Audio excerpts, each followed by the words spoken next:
देश की रक्षा के लिए अपने प्राणों की आहुति देने वाले वीर शहीदों के स्मारक स्थल अनदेखी के शिकार हैं। बहादुरगढ़ में रोहतक दिल्ली रोड स्थित शहीद ब्रिगेडियर होशियार सिंह राठी के स्मारक स्थल का भी कुछ यही हाल है। चीन के साथ युद्ध में शहीद हुए सांखोल के ब्रिगेडियर होशियार सिंह राठी के इस स्मारक स्थल के अंदर और बाहर सफाई व्यवस्था का अभाव है।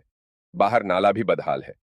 इस स्मारक के जीर्णोद्धार की मांग लंबे समय से उठाई जा रही है, लेकिन इस ओर ध्यान नहीं दिया जा रहा, जिस वजह से पूर्व सैनिकों, सामाजिक कार्यकर्ताओं में रोष है।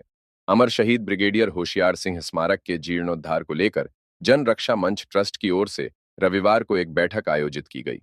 बैठक की अध्यक्षता वरिष्ठ पूर्व सैनिक सूबेदार हरिकिशन दहिया ने की, जबकि संचालन ट्रस्ट के प्रधान विजय कुमार कालीरामना ने किया।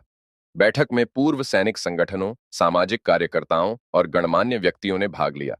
ट्रस्ट प्रधान विजय कुमार कालीरामना ने बताया कि लंबे समय से स्मारक के जीर्णोद्धार की मांग उठाई जा रही है, लेकिन आज तक इस दिशा में कोई ठोस कदम नहीं उठाया गया। प्रशासन को स्मारक स्थलों पर ध्यान देना चाहिए।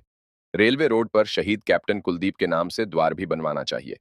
बैठक में सर्वसम्मति से प्रस्ताव पारित किया गया कि सोमवार को विधायक राजेश जून को स्मारक के जीर्णोद्धार संबंधी पत्र सौंपा जाएगा। इस अवसर पर जयपाल सांगवान सहित अन्य ने भी अपने विचार रखे। उनका वापस गेट बनना चाहिए। बोले हमने प्रस्ताव पास कर दिया, आप बढ़ जाएगा, क्या साल हो गए, कुछ बढ़ा है, कुछ नहीं बढ़ा है। न्यू मिट्टी गोली मिलती रहेगी। मेरे हिसाब से हम तो थक गए, इन पर बोल बोल के कुछ नहीं होगा। हम खुद का करेंगे जब वो होगा।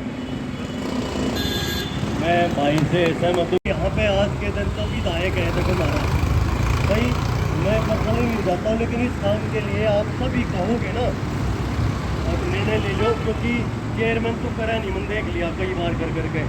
जो उन्होंने 2 महीने की कही थी, हमारे ऊपर शर्त लगाई फिर ने कि यहाँ पे वो NOC ले आके दो। यहाँ वाली जो इंचार्ज थी, सेकंड टू वीडियो साहब थे नहीं, उन्होंने कहा साहब आपको थोड़ी हम NOC देंगे, वो वहाँ से लिख के देंगे तब मांगे थे, तो गोली देने वाला सा सिस्टम हुआ।